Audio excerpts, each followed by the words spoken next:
All right, and welcome into the Bobby Carpenter Show. My man Anthony Schlegel is here with me, and we're excited, folks, because this is the first show that we're going to be doing August 19th, the Daily Show, 12:30 every single day during the week, giving you all the college information that you need from Buckeyes, college football. There'll be some tertiary topics. There's all kinds of things in there that we're going to be sharing. So a lot of you have already been following along, watching on YouTube, some watching on Bally's. Please like, subscribe, continue to follow. We'll get some good guests on here for you, get some Buckeyes, get some national guests as well to talk about the college football landscape and everything that is going on around the country.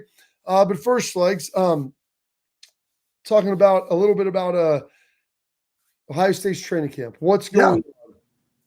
Last week, Will Howard, since our last show, it happened, I believe, on Thursday, Ryan Day at a press conference announcing Will Howard officially as the starting quarterback at Ohio State. It seems kind of expected. I don't think it's surprising. There was a nice battle. Some of the things Ryan said about last year where he said at this point he thought Devin was going to be the starter. So that may have been the most newsworthy thing that I saw come from all of this. But with all of that happening, kind of what are your thoughts on it? So Will came in, and I was very fortunate enough to be there when he did. And, 245 pounds, just coming from a different program, nothing against programs, but like he just came in, he was a bigger guy and he knew he needed to lose some weight. He knew, and he's a fast kid anyways. Like you saw the stuff that he was able to do. He was like you. He was in the portal when you didn't have the portal, but transfer time is like coach free, hang out, everything's all good. Hey man, this is a different. First off, Will's a lot different than I am, right? He wasn't old school drinking Bud Heavies and chicken wings in Metroflex gym. He was still training, but he comes in. Here's the best part about Will. He came in and he just bought into the culture right away. Number one thing that I saw, he was just all about work, all about new things. And you saw that progress, and then went through spring football. Again, now you're picking up a new offense. You got a new offensive coordinator in Chip Kelly. And there were some things coming out of spring that he had to work on. The coaches, and that's the best thing about spring football when you're in collegiate athletics, is you're able to give the guys like, hey, here is where you are and here is where you need to be going into camp and to get through camp to be determined as to if you're the starter or not, or playing time regardless. Okay? He was able to go do that. He commands the huddle very well. The things that he did, to me, looking at it, veteran guy, knows how to win a conference championship because he did that at Kansas State. And to me, he's a chain mover type of guy. He is a leader. He didn't have to necessarily say you're the starting quarterback to lead in drills. He just did it with his presence in the weight room and just showing up and going to work and encouraging your teammates. That's what you want from a quarterback. And I would say this too, that quarterback room does a really nice job of encouraging one another while also competing within the power of the unit. That's why I think everybody has gotten better at this point. So I'm excited that Ryan was able to determine this early, because last year it was a little bit later. But now that you're unequivocally the starting quarterback, I think you can move forward faster. And that's why I like this move with Will Howard right now. Yeah, I think there's some truth with that. It kind of solidifies the team, if you will. Yeah, it allows everybody to come together, get behind that common leader. And plus, you can then begin to work offensively, Schlegs, on what this guy does really well, and then begin to plan for Akron, plan for Western Michigan, plan for Marshall. Now, the non-conference, I think, gives them a lot of leeway to where you can kind of figure some things out on the fly. Last year, obviously, you had Notre Dame the last couple of years right off Jump Street. So when you have the big non-conference game in the first game or two, third game, like you've got to be ready to go and be ready to fly. And you can figure some things out, but you got to be locked in, and you want to know what you're good at and what your guy feels confident and comfortable in.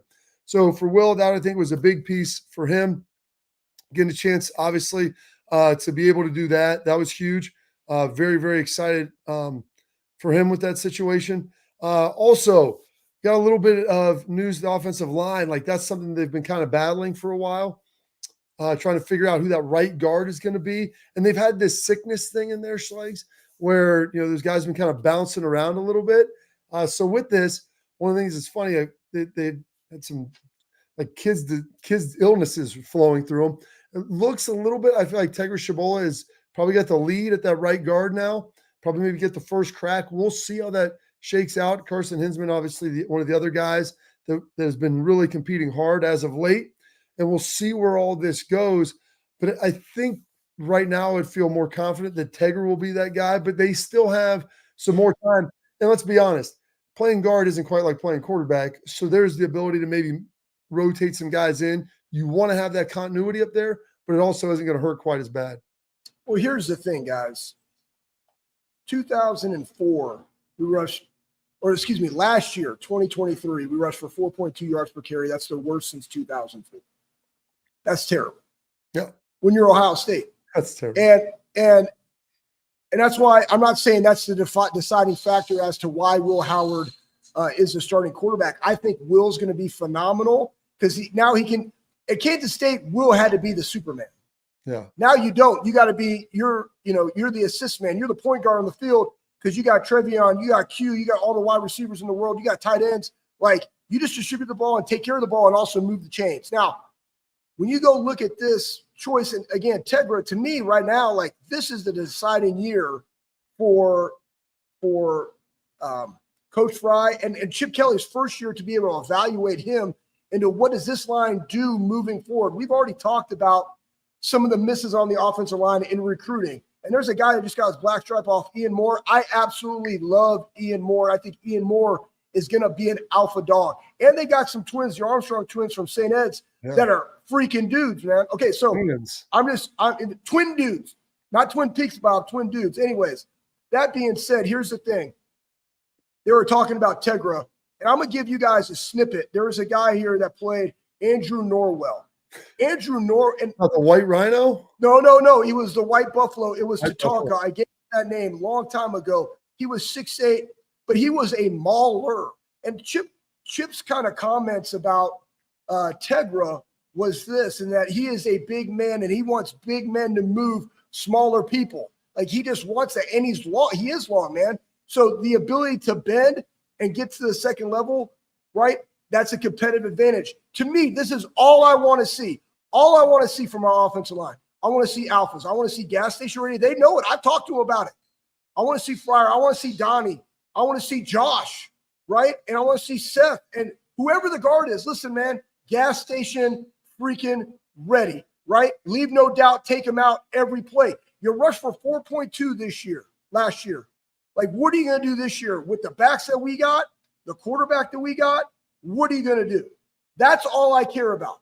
And it should be against Akron. It should be against Oregon. Like, that's why I like these early premier matchups. I want to go see who the alpha dogs are early and often. And then, like, go. We talked about this a long time ago, Bob. Yep. I think at some point in that middle 2010-ish, right, like the latter part of 2000, 2010, I thought, kind of threw the helmet out there at the line of scrimmage and it said we're good enough.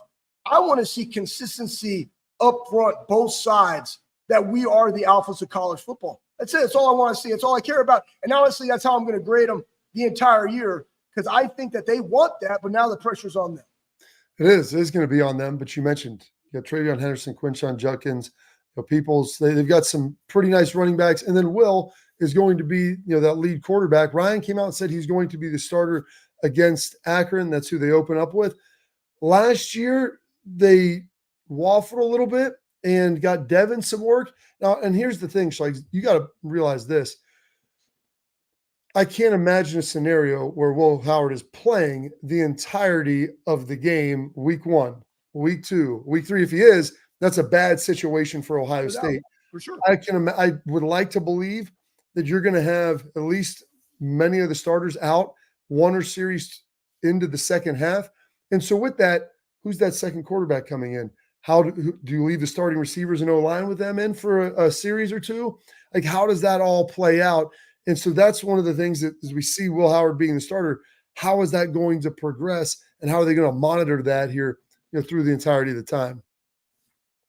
Well, as you go through these things and assess that, right? Like that's the hardest part of camp is assessing a really good defense versus, the backup offensive line and another quarterback, right? That's why you have to rotate them so you have good on good so I can actually have reps. So that being said, I don't know how they're going to do it. But again, we saw in 2014, you're a third string quarterback when you a national title. Those guys have to get mental reps. When called upon, they got to be able to go respond. And I don't know how it's going to look. It's going to be like, hey, this person might need more reps to feel comfortable. So it might be some twos in with some ones. They're going to have to figure it out. But at the end of the day, when you're playing against those teams, it's about execution. I don't care who's out there. Go freaking execute. And that's what you're going to want to see. Doesn't matter. I would say this, the depth of our skill position, you're good. Like, you don't have to have the ones, man. Our twos are 1As, right? Or ones anywhere else in the country. It's just a fact. So, but you have to have that depth going into a 12-game season and then going into a college football playoffs. You have to have. Well, you need the depth, Schlegs, like you said. Trust used to always say it. I hear coaches now everywhere saying it. A pair and a spare, if you can get one of those, you'll be in a good situation. That's a lot of depth that you need to have. You always talk about girth being just as important, Schlegs, so we'll see if they can have the breadth, the width there as well to go out and play. But you look at the receiver room, they've got pretty decent depth. They've got really talented guys at the top, still looking a little bit for the rest of the receivers. Running back, cluster of depth, only 4 scholarship running backs right now. O-line, they probably have 8 guys you feel pretty good about, still trying to find the one starter. Defensively, I think they have mountains of depth. Yeah. D-line, still working to develop some young guys at linebacker. Secondary, I think they feel really good about it as well. So they should be in a really good spot. They had a scrimmage. Go ahead. Now, a key to the D-line is going to be interior D-linemen. And again, the hardest people in the country. K-Mac. Right? K-Mac, but you have Tyrone. You have a bunch of guys there. Jason. You have some guys that are fighting for some opportunities because you have Ty and you have Tyleek, right? They're your guys, but they can't play 1,000 reps, guys. They can't play it. So, again, being able to rotate those guys, we saw that we talked about last year, how some of our guys were in there for a long period of time. You got to give them a spell. Who are going to be those guys? But the only reason they're going to put you in is they can trust you. That's on the leadership, right? But it's also on the coaches to develop them. Buckeyes, get that done. They had a scrimmage on Saturday. A lot of situational work, third downs, 2-minute Schlegs. After the scrimmage was all over, they announced captains. They announced the Block O. We'll let you know who was nominated, who won the Block O, and more thoughts on that here next on the Bobby Carpenter Show.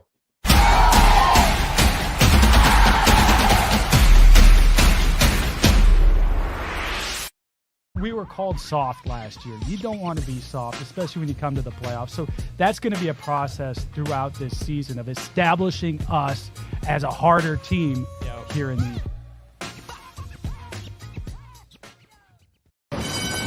They're off in the Kentucky Derby as Authentic takes them around the far turn. 'Tis the Laws making his move now, and they're into the stretch. These two stride for stride. Authentic, 'tis the Law. Here's the wire. Authentic has won the Kentucky Derby.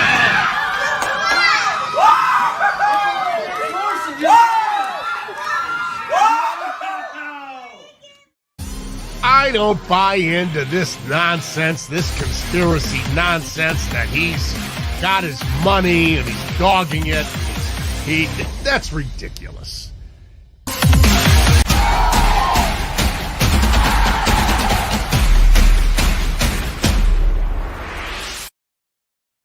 All right, welcome back in to the Bobby Carpenter Show here. We appreciate you guys tuning in. It's the Daily. We'll be live for you each and every day here at 12:30.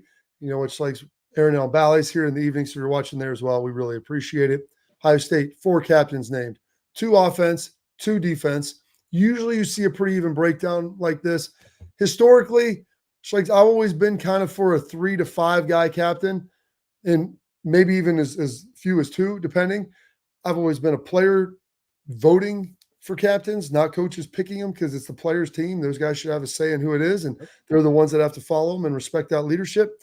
And so my dad, he coached high school football for 30 years, and he would always say, you'll see where their delineation is, where it ultimately drops off, whether that's after 2 guys, 3, 4, sometimes 5, where all of a sudden there's a cluster of guys that are all together and then a fall.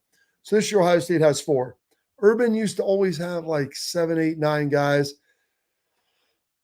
It's different. I'm not necessarily anti that. I'm more for the traditional captains, but they had Travion Henderson, Emeka Egbuka on offense. On defense, Cody Simon, Jack Sawyer. Cody Simon was the Block O. award winner, which means he'll wear the 0. When the NCAA opened that up about 5 or 6 years ago, Ohio State said they wanted to do something.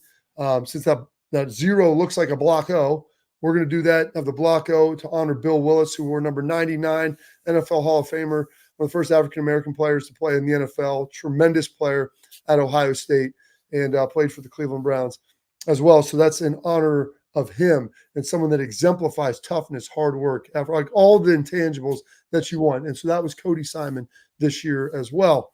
When you hear those names, Schlegs, what are your thoughts? What comes to mind? Well, Cody is one of my favorite players on the team. One, he's Cody, but he's also very similar in personality and makeup and size of James. It's really funny. And you mentioned it earlier, except for the ears, right, which are unequivocally James. But Cody's going to be successful in anything, and he is a leader. He is a competitor. He is everything good about Ohio State football. So fired up that he was able to receive that honor and be in the Block O. Emeka is the consummate pro. He will have a fantastic NFL career. He looks the part. He acts the part. He is the gel that holds that room together. And you got to also think about this. That room is full of 5-star dudes.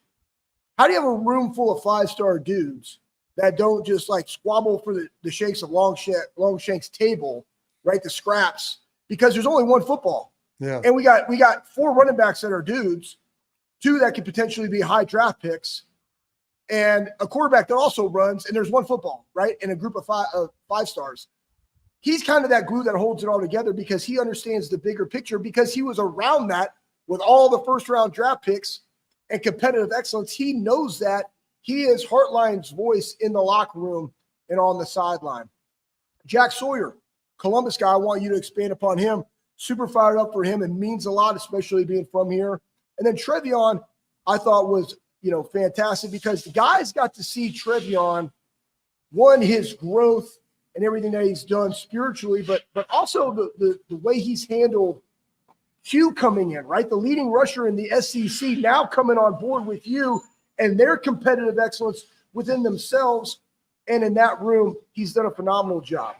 So, I want to hear you talk about it. I got another nugget, too, for you. Oh, yeah. Well, if you want to talk about humility, number one, your guy that you're going to get into right there is Travion Henderson because he came in here. He was the man. You're asked to bring Quinshon Judkins in. Ryan calls him. Yeah, bring him on. And I'm going to be honest, he had a big-time freshman year. His sophomore year, a little bit wayward, had some injuries. And to watch his growth over the last couple of years, like, honestly, I thought he would leave after 3 years, Schlegs. No, not a question in my mind, his sophomore year. And honestly, I wasn't going to be all that upset about it. Not that he was a bad guy, but he was quiet, kept to himself. Like, he just wasn't a positive energy dude. And watching his transformation over the last 2 years, phenomenal. He's a guy that you want out there. When they say, hey, can we get better? It may hurt you statistically, but it'll help the team. Hey, I'm all in. Buckeyes, let's go do it. You got to have that. You watch Emeka, the competitive excellence. He's been around great players. He's just all he's done is simply sacrifice, give of himself to the team. Cody Simon. I sat with Cody Simon, Schlegs. I sat with him right beside the Youngkin Success Center having breakfast with him and his parents 5 years ago. And his brother played at Notre Dame, and I jabbed him about that and everything else. And I said, hey, if you come here and do everything that you can do, you're a smart guy. Dad's a West Point guy. Mom works on Wall Street. Like, they're unbelievable family. I go, you'll be successful here. Now, to what degree, I cannot tell you. And I know it was a hard road for him. Wanted to play early, wanted to do this. He's behind Tommy. They moved Steele over. He had a long road to get on there. Learned the whole time, kept working the whole time, kept grinding. And last year, knew both positions. Filled in for Tommy, filled in for Steele. And that versatility and coming back, it's like, dude, this is your team now. This is your defense. Like, you're going to be the guy who's the fifth-year senior who's running this thing from the middle. And you got to run it all season long. You got to run it all off season.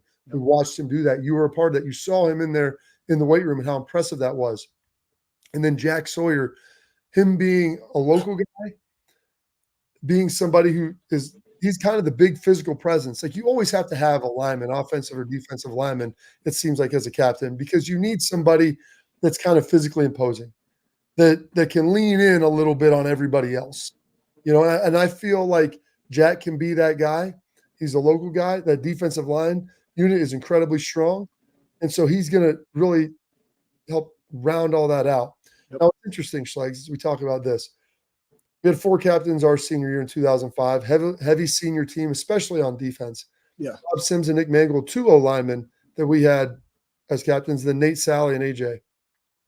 And Ryan Day pointed out this. He's like, just because you're not a captain, that doesn't mean you're not a leader.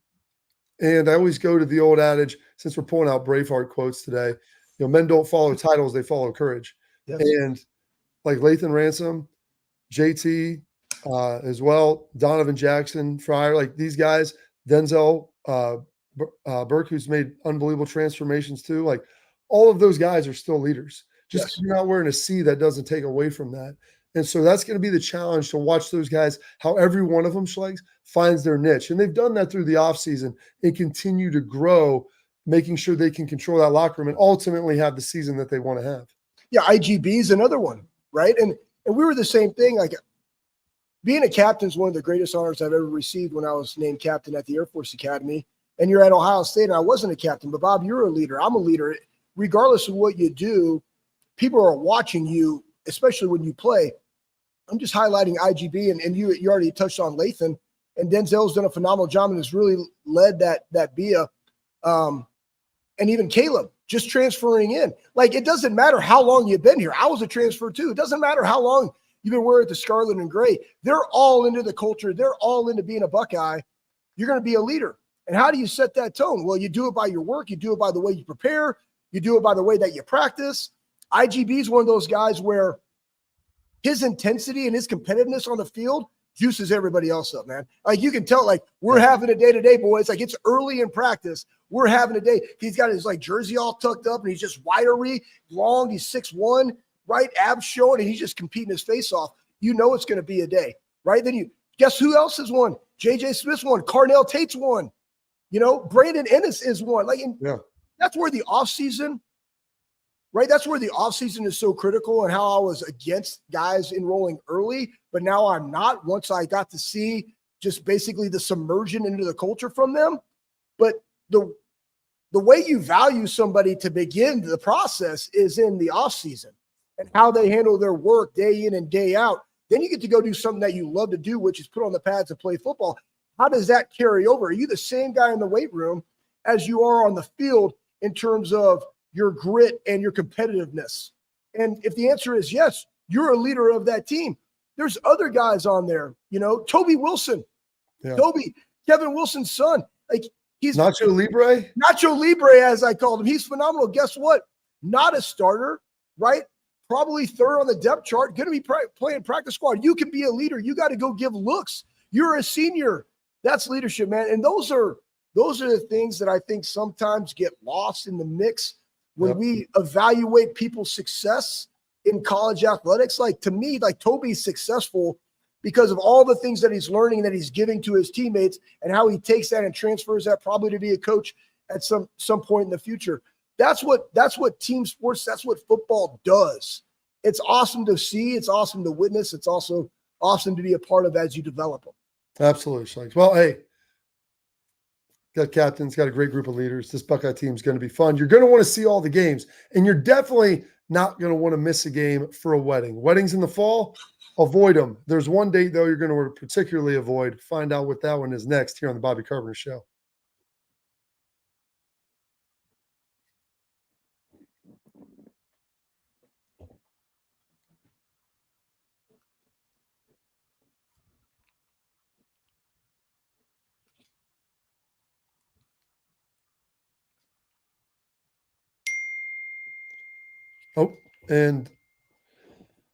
Okay, so we're going to go right into the next segment here, Schlegs. We've got weddings in the fall, and going to try to figure all this out. And with everything,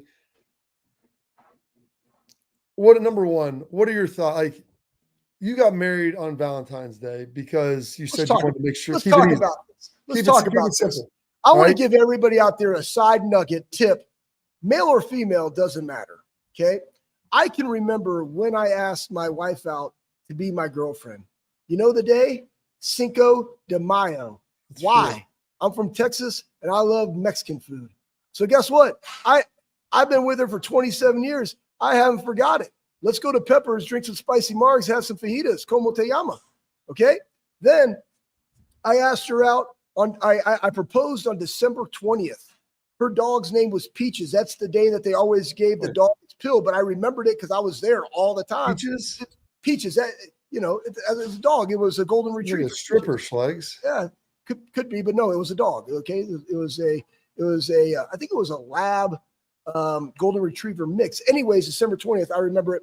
Boom, got married, and actually the story is this: Tress called her up and said, "Hey, listen, if you don't want your fiance to be kicked out of Ohio State or dead in a drain pool somewhere, I think we need to expedite this wedding and get married earlier." So we took his advice, and we were looking through dates in January and February of 2024, going into my junior year, because she had graduated early from Texas A&M, and she's like picking out dates, like the 21st of January. That would be good. We could do this. I'm like, nope.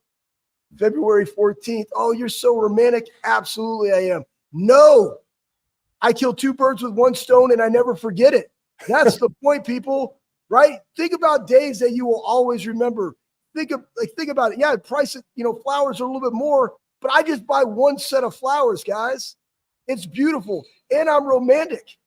It's a great day. Now, we also have to plan accordingly, so we'll go out for our Valentine's meal probably earlier, right? Our wedding anniversary, because it's all packed up on those days. But 20 years in marriage, we don't have to go fancy, man. We'll just take a bonfire and, some takeout. Yeah, that's all you really need. Okay. So you're against weddings I'm against fall weddings, especially if you're a football family. My dad played, my dad coached, your dad coached for a long time. My brothers all played. I tell people, if you want me to come to your wedding, don't have it in the fall. It's not going to help. It's not going to happen. Like, I have too much other stuff, too many work things. I'll send you a gift. I'll tell you I love you. Congratulations. That's fantastic. Enjoy your wedding. But I'm not going to be able to partake, especially when I was playing, and even now working in the media, Schlegs. We just have so much stuff going on with kids' games, Ohio State games, NFL, all of those things. So here's the thing. October 12th, they said, is one of the most popular wedding dates this year in all of the Saturdays, all 52 or however many Saturdays they are this year. Here's some of the football games that are going on. You ready for this? You ready? Locked in here, big dog? Locked in. You've got Ohio State and Oregon. Number one, if you're from Ohio, that's the biggest game on the schedule until you get to Penn State or Michigan. Not even close. Not even close. You have Texas and Oklahoma, Red River. Great game. If you're a college football fan, phenomenal. That should eliminate the second biggest state in the country right there. No one should be getting married on Texas, and most of Oklahoma shouldn't either. Ole Miss at LSU. Who's going to want to miss that one if you're from there? It's going to be remarkable. Lane Kiffin, it's a chance for them to get into the CFP this year. Quinshon Judkins came from there. Everything's looking good. Feeling good about the situation. LSU, can their defense get better? If they're any better, they'll be a top 10 team. And then Penn State at USC, one of the nice new matchups that you're going to see in this revised Big Ten. Who looked at that and said, hey, this is a day we want to get married? This would be great. In Columbus, Ohio, if you're in the state of Ohio, 11 million people, and you're going to get married on the Ohio State-Oregon game, I mean, that's literally probably second only to Ohio State-Michigan this year, Schlegs. Yes. Well, one, that probably means you're a Michigan fan. And so don't be married. Here's how I look at that. One, somebody invited me to that day. I would excommunicado them, right? Straight up John Wick style. They'd have to do a blood oath marker for me to get back into for them to get back into my graces. And that's just absolutely garbaggio. Don't do that, right? I'd much rather go in January or the offseason. Like, you have 8 other months to get married in. Like, why not do that? So, but if you look at those games, what Oregon's bringing to the table, you got Dylan Gabriel, another transfer, high-profile quarterback, 2 transfer quarterbacks playing in that game, besides the fact it's 2 versus 3. The shootout, Quinn Ewers, what are they going to do this year? Highly ranked, went to the CFP last year. Ole Miss, I'm looking at Lane Kiffin, and we already talked about, I think it was a couple weeks ago, Bob, about that Florida schedule and what's going on down there. Lane Kiffin might be playing for that CFP, that playoff, and going right and taking that Florida money. Okay, so looking at that gauntlet that Florida has, Like, yeah, he's trying to win the thing, but he's also thinking about that next job, which could be Florida, which could be paying a lot of money. Let's go win this one. And that Penn State USC one, I'm excited about that one because you look at Aller and the rushing attack and the great defense that Penn State plays, going to play in Lincoln Riley, and now in year 3, in the Coliseum. First time that's really going down outside of like a Rose Bowl. And I want to see if with a new quarterback and a revamped defense, how is USC? So from a Big Ten perspective, but also on a national landscape, it's a day that you 100% shouldn't get married on. And I would throw this caveat in there. If you get married anytime in the month of November, shame on you, because that's the rut, right? So now we're talking deer hunting. Now that just eliminates a whole other type of population. So one, just don't invite me. I'll just send a card. But I just don't see why you would do that, especially on October 12th. All right. We're long for a break. We're going to take a quick break here. Coming back, huge honor bestowed on Archie Griffin. And some news, it's been leaked out there, but I don't know if everybody knew the full scope of what's going to be going on. We'll tell you about that here next on the Bobby Carpenter Show.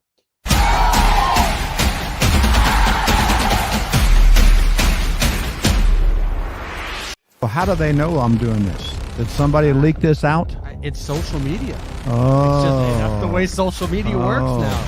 I thought maybe you were just running that yap.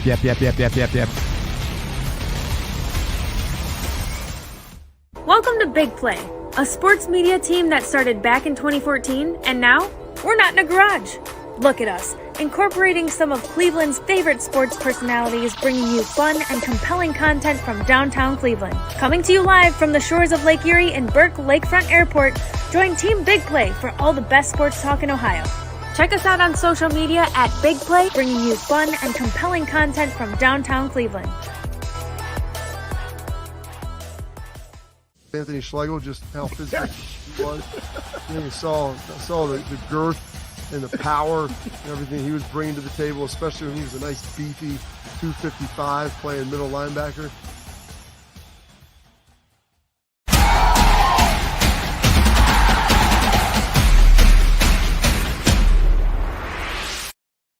All right, welcome back into the show here. And Schlegs, I don't even know this. When you win 2 Heisman trophies, that puts you in some rarefied air. Archie Griffin is the only man to have ever done that. He won his first one 50 years ago this season, 74-75. This year, they announced that they're going to be putting a statue of Archie Griffin out at the Rose Bowl. There's only a handful of statues out there. I think they've got one of Keith Jackson. They got one of Brittany Chastain, who obviously won the Women's World Cup. I think in 99 was that? I want to say she hit the PK that ultimately won it. They've got Jackie Robinson out there, a statue of him. Keith Jackson. How about that? And so he's going to be put into that rarefied air and immortalized now outside of it, playing in 4 Rose Bowls, winning 2 Heisman trophies, him getting all that done, man. Yeah, Bob, you and I have done a lot of philanthropic work with Archie, and he's just a phenomenal human, cares about people, loves Ohio State, loves the great state of Ohio, is a great ambassador, not only for the game of football, but also for the state, and also for the James, Ohio State football, you name it. Like, the man just does it, right? The answer is always yes when it comes to serving other people. And he's somebody that's used his platform in a very mighty way to serve others. And so for him to receive this honor there, it's extremely special, but also it's everything that he exemplifies, just, now showcased out there in Cali at the Coliseum, because, in the arena, right, the gladiators go in there, like the football players, the soccer players, regardless, right? The athletes go in there and do what they do. And he just did it to a different level. It's something that's never been achieved since he played. Hard to do now, especially when you have guys that can leave early, being able to play early and often. We were going back, and I think it was, we were talking about Randy Gradishire, and I think it was Archie's sophomore season, and he was 5th on the Heisman list that year, and then eventually won it the next 2 years. But he's just somebody that's very, very special, and it's awesome that he received this honor. And it's awesome for Ohio State, especially now when you look at the breadth of college football, and now we are a coast-to-coast conference, just shows right there in the Coliseum in Cali, there's a Buckeye that's immortalized and for the accolades that he did in that stadium. Oh, his accolades are endless. He's remarkable. Like you said, Archie Griffin, the ambassador to Ohio State, is probably even more impressive than Archie Griffin, the player. Yes. What he was able to do and how he connected. He was the president of the Alumni Association for a number of years, associate AD at Ohio State for a long time. Anytime you need anything from him, the guy is always there. Now they're putting the statue, they're putting one for him out there at the Rose Bowl. Here's something else, Schlegs, a nugget for you that you may not have known. They're also going to put one now in the north end of the stadium for Archie. So I don't know if it's like a Stargate portal where if you get there, you can shoot out to California, but they're going to have these twin statues, sir, that are going to both be there of Archie Griffin looking all sweet, that Heisman Trophy pose. I think it's going to be a real nice addition on the north side of that stadium. No doubt. No doubt. It's great because as much as we were talking about naming rights and tradition and all these other things, what always goes into those, and I put out a tweet, I was just commenting to a guy, it's like, isn't this ruining college football? No, you forget this. College football is about the players and it's about the brand. It's not about the other things. It's not about naming rights. We're out there rooting for them, the ones that represent what we love, right? And in this case, Ohio State. It's why you still love Archie, though he hasn't played for multiple decades. You still love him because of what he did on the field and what he did off the field. And I think sometimes that gets lost in what are we doing for like throwback unis or the new, drip or the naming rights or NIL, like bump all that stuff, man. It's always about the players. It's always about the development of them and what they're and us providing the resources that they need to be at their max capacity. So they go out there and represent us, Buckeye Nation, or whoever nation that you want to associate with to the best of their ability. Absolutely. All right. Talking about players. Always need to get players. We've got Tailgate Talk coming up next, Schlegs. It is our favorite segment that we're going to get to each and every day where we answer your questions. We'll get all that here coming up right next on the Bobby Carpenter Show.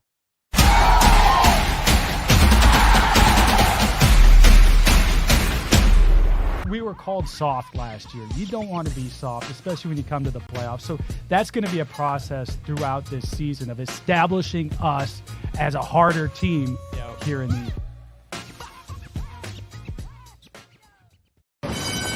They're off in the Kentucky Derby as Authentic takes them around the far turn. 'Tis the Laws making his move now, and they're into the stretch.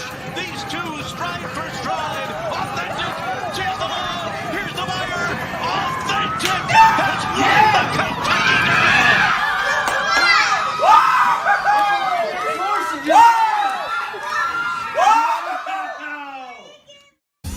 I don't buy into this nonsense, this conspiracy nonsense that he's got his money and he's dogging it.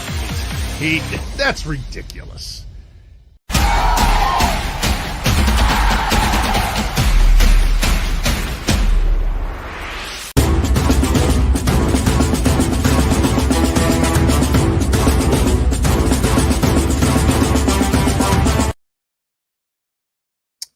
All right, welcome back in the show. It's our favorite segment we do each and every week, Tailgate Talk. We're going to get interaction with you. So listen, we always tweet some stuff out.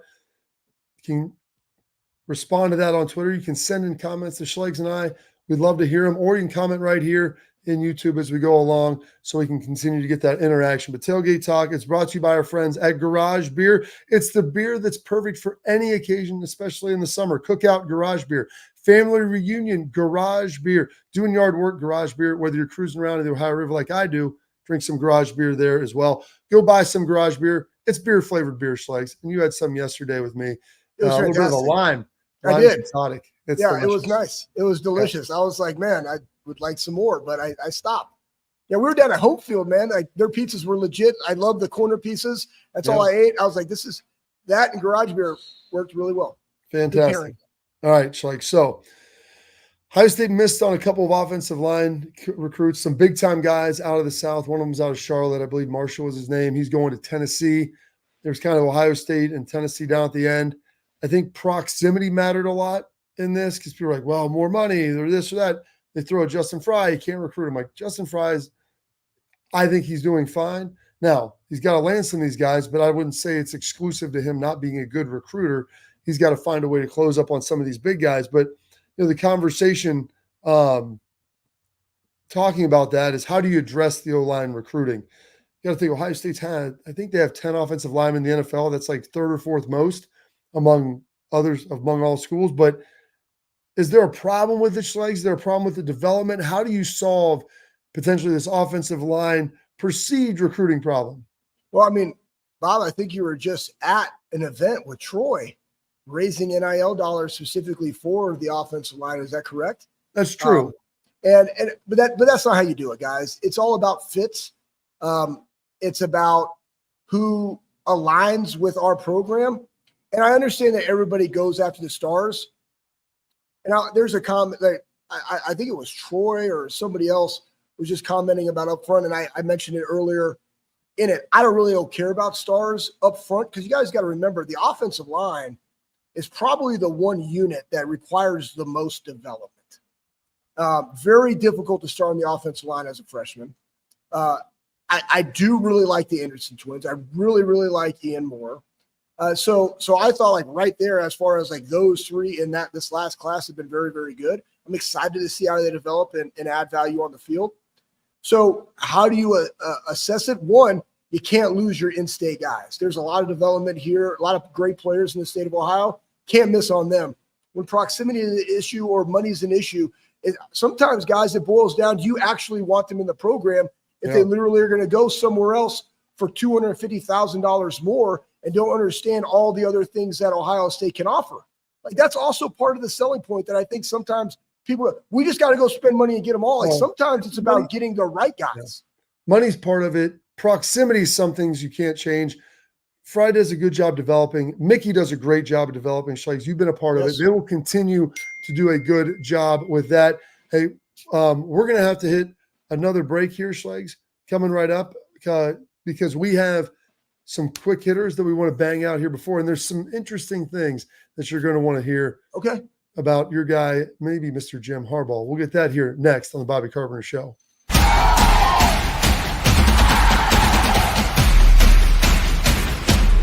We were called soft last year. You don't want to be soft, especially when you come to the playoffs. So that's going to be a process throughout this season of establishing us as a harder team here in the.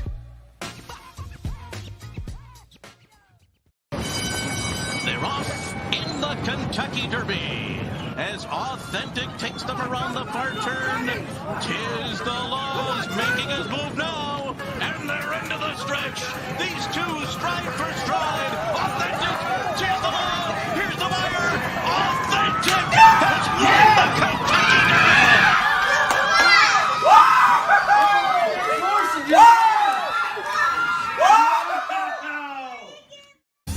I don't buy into this nonsense, this conspiracy nonsense that he's got his money and he's dogging it. That's ridiculous.